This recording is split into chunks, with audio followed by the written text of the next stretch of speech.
Hey, what is up? It is Ross from Spiritual Phoenix Studios, and we are back with the Ten of Wands today, or as I sometimes call it, the Responsibility card. Reason being, this card is about responsibilities, burdens, labors, or impositions. If you think about wands or desires or passions, and there's 10 of them that this person is carrying, that they're overburdened or carrying too much. Another meaning of this card when it comes up in reverse is accountability or reassessment. It's kind of saying you're carrying too much of a burden, slow down, look at everything again, and make a different informed decision. Uh, in astrologically, this card is associated with Saturn and Sagittarius, and energetically, that is honest and serious, focused and insatiable. On the more negative side of thing, it could be blunt and reserved, cold and detached. Elementally, this card is associated with fire. It is highly motivated, strong vitality, strong enthusiasm, adventurous, and dynamic energy.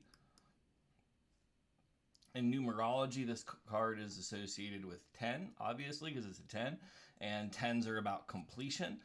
If you think about it, 1 through 0, or 1 through 9 kind of makes up all of the numbers. 1 and 0 is when you begin to get into like double digits. So it's kind of the completion of that cycle. Key concepts, this card is about too many responsibilities, not taking on new projects, unable to receive a reading. You might be carrying too much information and you can't receive what's being said. And you are so overwhelmed you forgot why you were doing the work. Kind of you're carrying so much you don't even know what you're working for anymore. So that would be unpleasant, wouldn't it? Self-reflection questions: where are you taking on more than you can handle? So kind of reflect on where you might be exerting yourself more than you need to be, and what are the two most important things in your life. Sometimes figuring out what your North Star is can make a big difference with the burdens that you're carrying. When have you been overwhelmed? If you're not overwhelmed, think back to a time when you have been and kind of what created that and how you can avoid that situation going forward. When has your enthusiasm been a burden?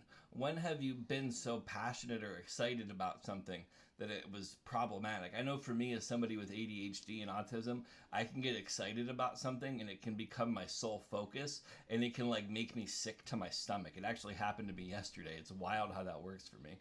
And then minor to major, this card is associated with Wheel of Fortune. Because it's a 10, it would also be associated with the Magician and the Fool. There's some of that energy in there as well. They've created this problem. And then there's also the energy of this being associated with all other 10s. All that said, if this resonates, drop a like and leave a comment, and I will see you in the video next week. Peace.